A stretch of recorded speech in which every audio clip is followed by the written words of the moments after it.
Welcome to this episode of Silicon Bites, where we ask, where are the Taurus Merz? In a clear indication that peace is the last thing on Putin's mind, overnight on May 25th, Russia attacked Kyiv and other Ukrainian regions with drones and missiles, an attack that may constitute the largest of the war, and certainly the largest if you count it over several nights consecutively. The bombardment killed at least a dozen people, including 3 children, according to local officials. Russia launched 69 missiles and 298 drones, according to Ukraine's Air Force.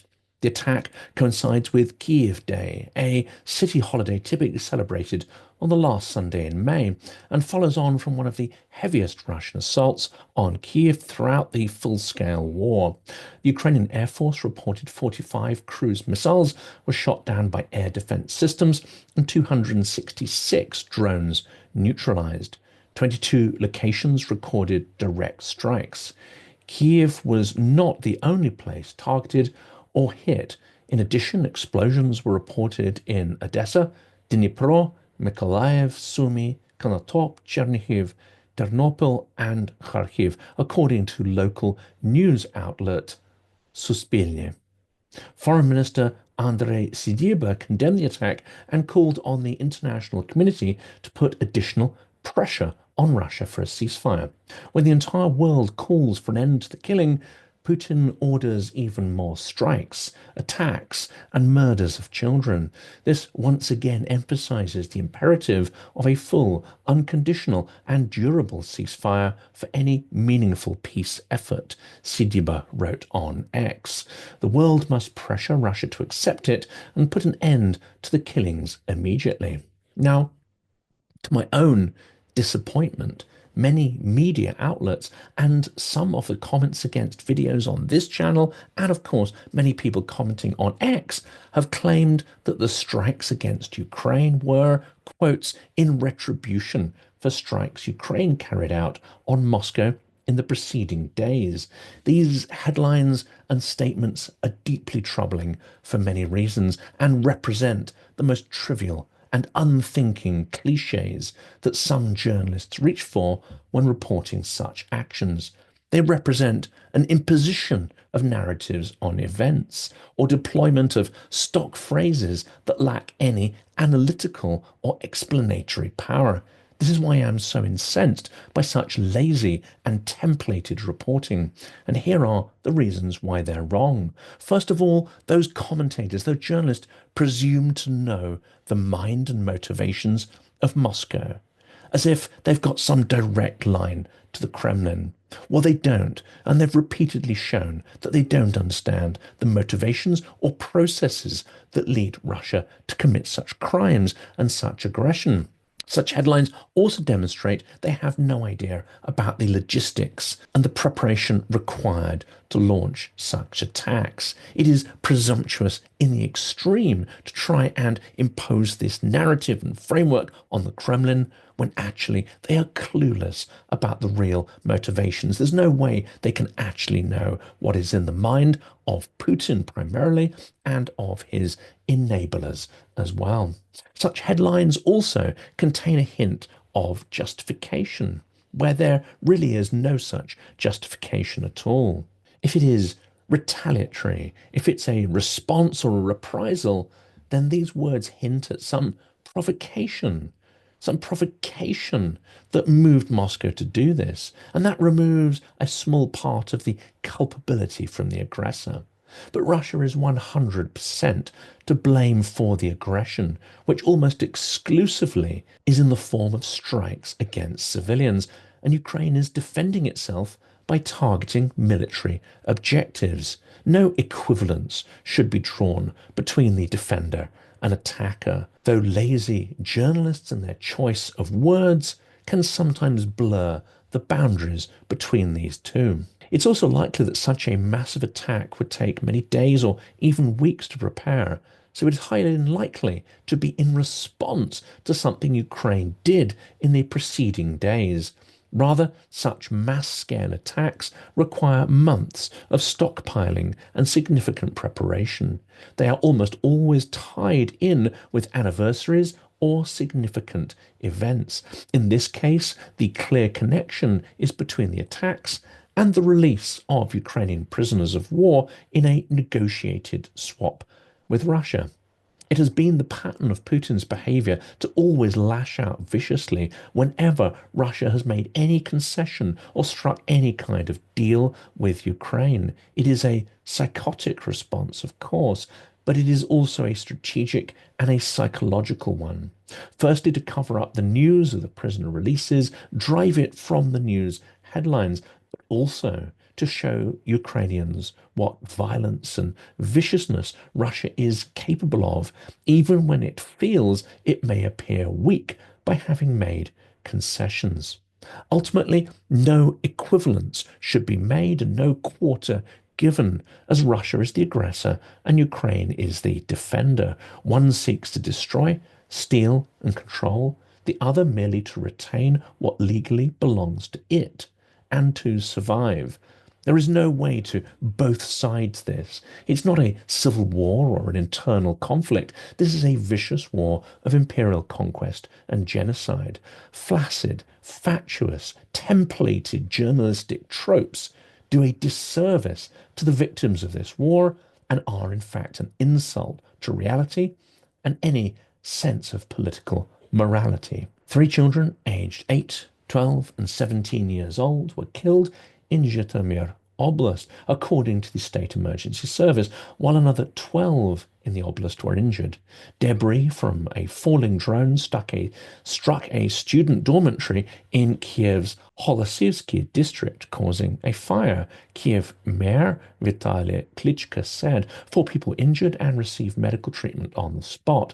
A business center was damaged in the Shevchensky district outside the capital. 4 people in Kyiv Oblast were killed in the attacks and 15 more suffered injuries. Artyom Semenihin, mayor of Konotop in Sumy Oblast, said Russia's overnight barrage was probably the most massive and combined attack on our city since the Second World War. Drones and missiles also hit multiple areas in the city of Chernihiv and the surrounding region. Fires broke out at storage facilities and non-residential buildings, including one blaze that covered 1,000 square meters. In the southern city of Mykolaiv, 1 man was killed and 5 people injured when a drone hit a 5-story residential building. In Ternopil, a western city less frequently targeted by Russian attacks, a Kaliber cruise missile struck an industrial facility and caused a fire. Casualties and damage were also reported in Khmelnytsky Oblast. Governor Sergei Turin said the attacks killed 4 people in the region and injured 5 others, in addition to destroying civilian infrastructure. It's terrorism, said Mikita Krushan, a 22-year-old business development manager whose parents live in an apartment building in the Obolonsky district that was hit by a Russian Shahid-type drone. What Ukraine does is that we shoot at military buildings, military stuff, and all they, Russia, do is hit civilians on purpose. Olga, a 42-year-old factory worker, says she was away while her apartment was hit, but her 2 daughters, aged 13 and 20, were there at the time. The children called when the apartment was hit, Olga told the Kyiv Independent. They gathered things, closed the door. They are alive. They just inhaled too much smoke. The apartment is in a terrible state. It's burning there. It's impossible to breathe. We can't really pack up our things because everything is either burnt, stuck together, or damaged in such a way that it's impossible to use. The Blockbuster Mall in the Obolonsky district was damaged after a Shahid-type drone or its fragments hit the roof, Hromadske reported, citing employees. Despite Kyiv's call for a US-backed 30-day ceasefire, Moscow continues to attack, and so far Trump has remained silent in the face of this inhumane and murderous onslaught. Krochan, an eyewitness to the attacks, also described himself as once being a supporter of Trump. He called out the US president for wanting to team up with terrorists rather than stop them. I felt that he's the only person who can really bring peace, but right now, after this terrorist attack from Russia, it doesn't seem to be true, he added. Putin, as you said, is a good guy. Come here, and I'll show you what this good guy does. President Volodymyr Zelensky responded to the strikes. There were many fires and explosions in the city overnight. Once again, residential buildings, cars, businesses have been damaged. Sadly, there are injuries. Overall, Russian forces launched 14 Iskander-M or KN-23 ballistic missiles against Ukraine overnight, as well as 250 Shahed-type attack drones and decoy drones. Ukraine's air defenses shot down 128 drones, while 117 were neutralized by electronic warfare systems or disappeared from radars. That is according to the Ukrainian Air Force. With each such attack, the world becomes more certain that the cause of prolonging the war lies in Moscow, Zelensky said. Ukraine has proposed a ceasefire many times, both a full one and one in the skies. It has all been ignored. Far stronger pressure must be imposed on Russia to get results and launch real diplomacy. We are awaiting sanction steps from the United States, Europe, and all our partners. Only additional sanctions targeting key sectors of the Russian economy will force Moscow to a ceasefire. And why did Moscow choose this time to strike? Well, as we said earlier, one cause may well be the prison swap that has just been conducted. The attack on Kyiv came hours after Russia and Ukraine completed the first stage of a prisoner exchange agreed at talks last week in Istanbul, which, if completed, would be the biggest swap since the start of the conflict. Both sides received 390 people in the first stage and are expected to exchange 1,000 each in total. After more than 3 years of fighting, thousands of PNWs are held in both countries. Russia is believed to have the larger share, with the number of Ukrainian captives held by Moscow estimated to be between 8 and 10,000. And of course, as many of you will have seen, when those prisoners of war return, many are in a terrible physical condition, never mind a terrible psychological state as well. And why is Trump silent? Why will he be loath to criticize Putin? We may posit wild ideas about him being a Russian agent, etc., which in fact is impossible to demonstrably prove. The reality may be more prosaic and in some ways worse. He may simply admire Putin, the ultimate strongman leader, and he may smell the path to a profit. In a recent call with Vladimir Putin, Donald Trump made one thing clear. Once the war in Ukraine is over, Washington should focus on large-scale trade with Russia. Forget sanctions. Forget holding Russia to account for its war crimes. Trump's post-war vision is all about business, profit, trade, wealth, kickbacks, etc. This marks a dangerous shift toward appeasement, which threatens Western unity and exposes companies that are going to move into the Russian market to serious risks. We should, however, not be surprised. Trump's call for large-scale trade is nothing new. Under his presidency, US foreign policy is for sale to the highest bidder, with business deals used to grease the wheels of diplomacy and prioritize profit over any kind of principle. Brussels continues to use sanctions as a clear message that aggression has consequences, but this approach is undermined by Trump's signals and his behavior. Trump's plan seems to be to ditch the pressure and turn Russia into a trading partner once the dust settles. Trump's trade-first mentality ignores the fact that Russia is the aggressor, and to any experienced observer of Putin's behavior, does not work, does not think along the lines of Western economic rationalism. Putin is just not interested in the same things that Trump is, though he does see advantage to convince Trump that they share the same objectives, the same desires, the same aspirations. The Kremlin has invaded Ukraine, carpet bombed cities into rubble, and violated every international norm in the book. And Putin shows no sign at all in halting the aggression or accepting any culpability for the innumerable crimes committed on his orders. Putin is learning a very different lesson, and that is that aggression pays, and that all he will receive from the West are harsh words and rebukes from Europe without corresponding actions, and from the US, endless, appeasing concessions.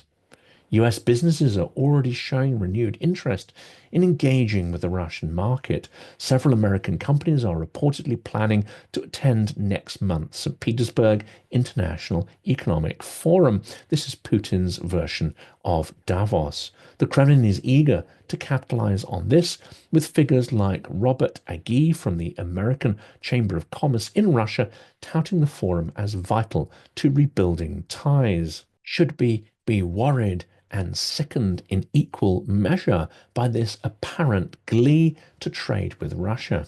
I think we should. Russia's government is one of the most opaque and corrupt in the world, far more corrupt based on all sorts of indices than Ukraine and indeed many other countries in Europe. When countries like the US start trading with Putin, it is not just about exchanging goods, it is about facilitating a system that is absolutely rotten to the core. History shows that this corruption very quickly spreads to those countries prepared to make deals with such people. Londongrad, for instance, is a classic example of this. A post-war trade deal with Russia sends the wrong message that international law does not matter and that the aggressive behavior of dictators pays off. Meanwhile, the West continues to harbor hundreds of billions of Russian funds in Western financial institutions.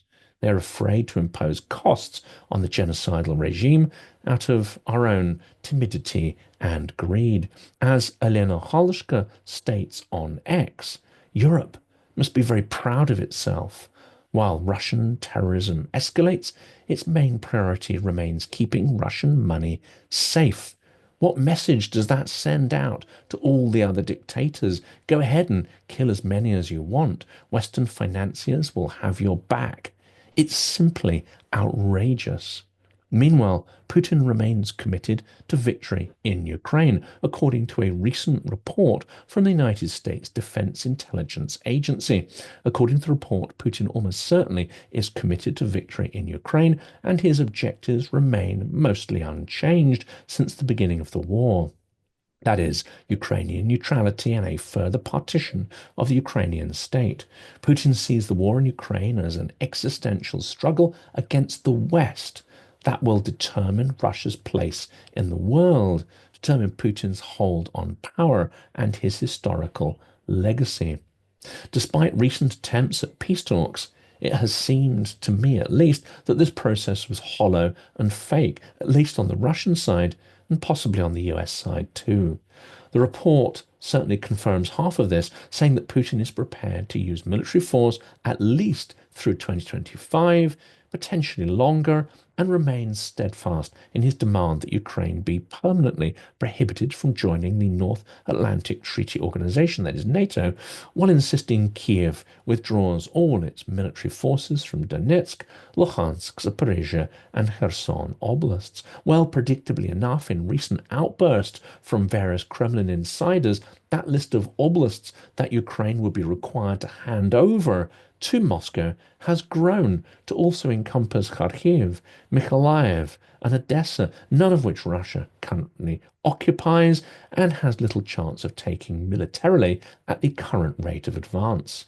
While Russia lacks the ability to go head to head with NATO, the report concludes, Moscow remains fully capable of employing asymmetric capabilities against the United States and allies, including cyber and informational campaigns. Furthermore, Russia has been implementing a destabilization campaign against the West with the aim to undermine Western cohesion and support Ukraine. Since January 2024, if not earlier, pro-Russian agents have been connected to various arson, sabotage, and assassination plots against military and civilian targets in Europe.